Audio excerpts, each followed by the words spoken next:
अध्याय 1 कुरुक्षेत्र के युद्ध स्थल में सैन्य निरीक्षण।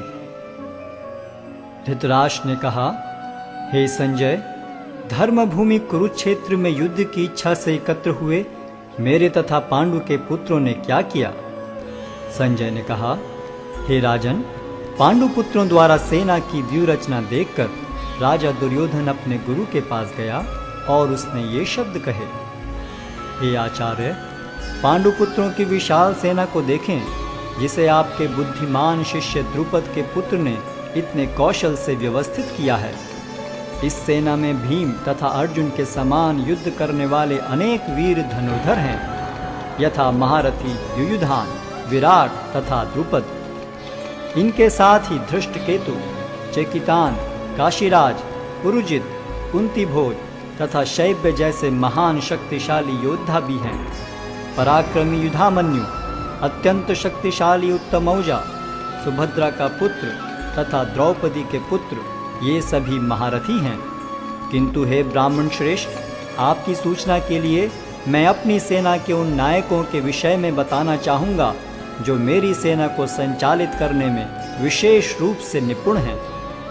मेरी सेना में स्वयं आप, भीष्म, कर्ण, कृपाचार्य, अश्वत्थामा, विकर्ण तथा सोमदत्त का पुत्र भूरिश्रवा आदि हैं, जो युद्ध में सदैव विजयी रहे हैं। ऐसे अनेक वीर भी हैं जो मेरे लिए अपना जीवन त्याग करने के लिए उद्यत हैं। वे विविध प्रकार के हथियारों से सुसज्जित हैं और युद्ध विद्या में निपुण हैं।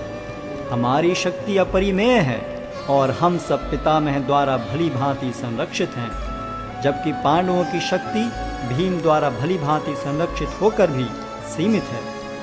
अतएव सैन्य व्यूह में अपने अपने मोर्चों पर खड़े रहकर आप सभी भीष्म पितामह को पूरी सहायता दें। तब कुरुवंश के वयोवृद्ध परम प्रतापी एवं वृद्ध पितामह ने सिंह गर्जन किसी ध्वनि करने वाले अपने शंख को उच्च स्वर में बजाया, जिससे दुर्योधन को हर्ष हुआ। तत्पश्चात शंख, नगाड़े, बिगुल, तुरही तथा सिंह सहसा एक साथ बज उठे। वह समवेत स्वर अत्यंत कोलाहलपूर्ण था। दूसरी ओर से श्वेत घोड़ों द्वारा खींचे जाने वाले विशाल रथ पर आसीन कृष्ण तथा अर्जुन ने अपने अपने दिव्य शंख बजाए। भगवान कृष्ण ने अपना पांचजन्य शंख बजाया, अर्जुन ने देवदत्त शंख तथा अति भौजी एवं अति मानवीय कार्य करने वाले भीम ने पौंड्र नामक भयंकर शंख बजाया। हे राजन, कुंती पुत्र राजा युधिष्ठिर ने अपना अनंत विजय नामक शंख बजाया तथा नकुल और सहदेव ने सुघोष एवं मणिपुष्पक शंख बजाए।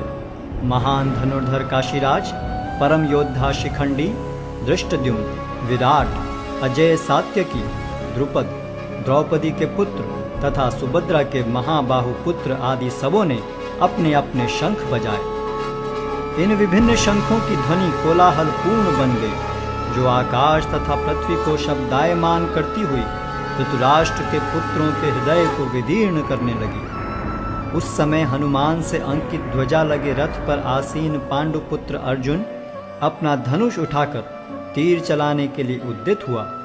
हे राजन, धृतराष्ट्र के पुत्रों को व्यूह में खड़ा देखकर अर्जुन ने श्री कृष्ण से ये वचन कहे। अर्जुन ने कहा, हे अच्युत, कृपा करके मेरा रथ दोनों सेनाओं के बीच ले चलें, जिससे मैं यहाँ उपस्थित युद्ध की अभिलाषा रखने वालों को और शस्त्रों की इस महान परीक्षा में जिनसे मुझे संघर्ष करना है उन्हें देख सकूं। मुझे उन लोगों को देखने दीजिए जो यहाँ पर धृतराष्ट्र के दुर्बुद्धि पुत्र दुर्योधन को प्रसन्न करने की इच्छा से लड़ने के लिए आए हुए हैं। संजय ने कहा, हे भरतवंशी, अर्जुन द्वारा इस प्रकार संबोधित किए जाने पर भगवान कृष्ण ने दोनों दलों के बीच में उस उत्तम रथ को लाकर खड़ा कर दिया।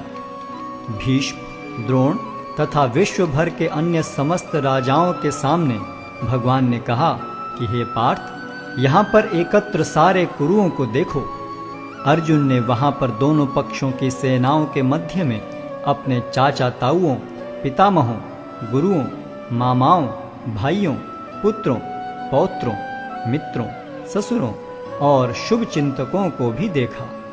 जब कुंती पुत्र अर्जुन ने मित्रों तथा संबंधियों की इन विभिन्न श्रेणियों को देखा तो वह करुणा से अभिभूत हो गया और इस प्रकार बोला। अर्जुन ने कहा, हे कृष्ण, इस प्रकार युद्ध की इच्छा रखने वाले अपने मित्रों तथा संबंधियों को अपने समक्ष उपस्थित देखकर मेरे शरीर के अंग कांप रहे हैं और मेरा मुख सूखा जा रहा है। मेरा सारा शरीर कांप रहा है, मेरे रोंगटे खड़े हो रहे हैं, मेरा गांडी धनुष मेरे हाथ से सरक रहा है और मेरी त्वचा जल रही है। मैं यहाँ अब और अधिक खड़ा रहने में असमर्थ हूँ। मैं अपने को भूल रहा हूँ और मेरा सिर चकरा रहा है। हे कृष्ण, मुझे तो केवल अमंगल के कारण दिख रहे हैं। हे कृष्ण, इस युद्ध में अपने ही स्वजनों का वध करने से न तो मुझे कोई अच्छाई दिखती है और न मैं उससे किसी प्रकार की विजय, राज्य या सुख की इच्छा रखता हूँ। हे गोविंद, हमें राज्य, सुख अथवा इस जीवन से क्या लाभ, क्योंकि जिन सारे लोगों के लिए हम उन्हें चाहते हैं वे ही इस युद्ध भूमि में खड़े हैं। हे मधुसूदन, जब गुरुजन, पितृगण, पुत्रगण, पितामह, मामा, ससुर, पौत्रगण, साले तथा अन्य सारे संबंधी अपना अपना धन एवं प्राण देने के लिए तत्पर हैं और मेरे समक्ष खड़े हैं, तो फिर मैं इन सब को क्यों मारना चाहूँगा, भले ही वे मुझे क्यों न मार डालें।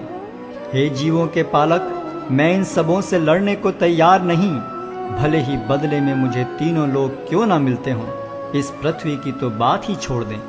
भला धृतराष्ट्र के पुत्रों को मारकर हमें कौन सी प्रसन्नता मिलेगी।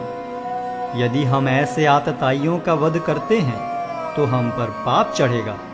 अतः यह उचित नहीं होगा कि हम धृतराष्ट्र के पुत्रों तथा उनके मित्रों का वध करें। हे लक्ष्मीपति कृष्ण, इससे हमें क्या लाभ होगा और अपने ही कुटुंबियों को मारकर हम किस प्रकार सुखी हो सकते हैं। हे जनार्दन, यद्यपि लोक से अभिभूत चित्त वाले ये लोग अपने परिवार को मारने या अपने मित्रों से द्रोह करने में कोई दोष नहीं देखते, किंतु हम लोग जो परिवार के विनष्ट करने में अपराध देख सकते हैं, ऐसे पाप कर्मों में क्यों प्रवृत्त हों। कुल का नाश होने पर सनातन कुल परंपरा नष्ट हो जाती है और इस तरह शेष कुल भी अधर्म में प्रवृत्त हो जाता है। हे कृष्ण, जब कुल में अधर्म प्रमुख हो जाता है तो कुल की स्त्रियां दूषित हो जाती हैं और स्त्रीत्व के पतन से हे वृष्णिवंशी अवांछित संतानें उत्पन्न होती हैं। अवांछित संतानों की वृद्धि से निश्चय ही परिवार के लिए तथा पारिवारिक परंपरा को विनष्ट करने वालों के लिए नारकीय जीवन उत्पन्न होता है। ऐसे पतित कुलों के पुरखे गिर जाते हैं क्योंकि उन्हें जल तथा पिंडदान देने की क्रियाएं समाप्त हो जाती हैं। जो लोग कुल परंपरा को विनष्ट करते हैं और इस तरह अवांछित संतानों को जन्म देते हैं, उनके दुष्कर्मों से समस्त प्रकार की सामुदायिक योजनाएं तथा पारिवारिक कल्याण कार्य विनष्ट हो जाते हैं।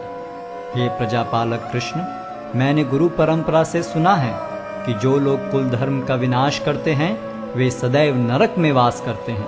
ओहो, कितने आश्चर्य की बात है कि हम सब जघन्य पाप कर्म करने के लिए उद्यत हो रहे हैं। राज्य सुख भोगने की इच्छा से प्रेरित होकर हम अपने ही संबंधियों को मारने पर तुले हैं। यदि शस्त्रधारी धृतराष्ट्र के पुत्र मुझ निहत्थे तथा रणभूमि में प्रतिरोध न करने वाले को मारें तो यह मेरे लिए श्रेयस्कर होगा।